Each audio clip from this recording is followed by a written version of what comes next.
बिस्मिल्लाहिर्रहमानिर्रहीम। अस्सलामुअलैकुम। MB news की डिस्ट्रिक्ट बुलेटिन के साथ मैं हूं नुज़हत नूर। बुलेटिन का बाकायदा आगाज कर लेंगे और सबसे पहले खबर शामिल करेंगे लाहौर से। हमारे ब्यूरो चीफ लाहौर अजीम चौधरी की रिपोर्ट के मुताबिक जहां पर लाहौर के मेंटल अस्पतालों में सरकारी घरों की लूट मार जारी है।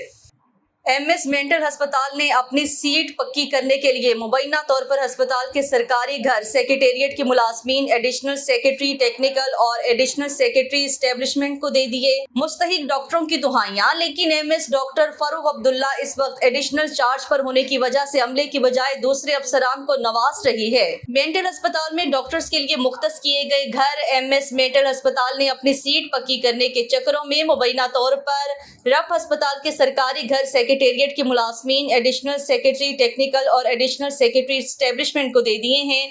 कई मुस्तहिक डॉक्टर्स लाइन में लगे हुए हैं, लेकिन इनको टका सा जवाब दिया गया है। जराये के मुताबिक मुस्तहिक डॉक्टरों की दुहाइयां, लेकिन एमएस इस वक्त एडिशनल चार्ज पर होने की वजह से अमले की बजाय दूसरे अफसरान को नवाज रही है। 14 जून को एमएस के एडिशनल चार्ज की मुद्दत खत्म होने को है, जिस वजह से वो मुख्तलिफ अफसरान को नवाज रहे हैं ताकि अपनी मुद्दत मुलाजमत बढ़ा सकें। जो घर दिए गए हैं उनके कब्जे दे दिए गए हैं, लेकिन ऑर्डर्स की कॉपी नहीं दी गई। क्या डॉक्टर्स मुस्तहिक हैं और काफी अरसे से तरले ले रहे हैं कि उनका हक गैर मुस्तहिक लोगों को दिया जा रहा है, जो कि सरासर गैर कानूनी अमल है। मुस्तहिक डॉक्टर्स की तरफ से एहतजाज। वज़ीर आला पंजाब मरियम नवाज शरीफ साहिबा और वज़ीर हेल्थ से इंसाफ की अपील।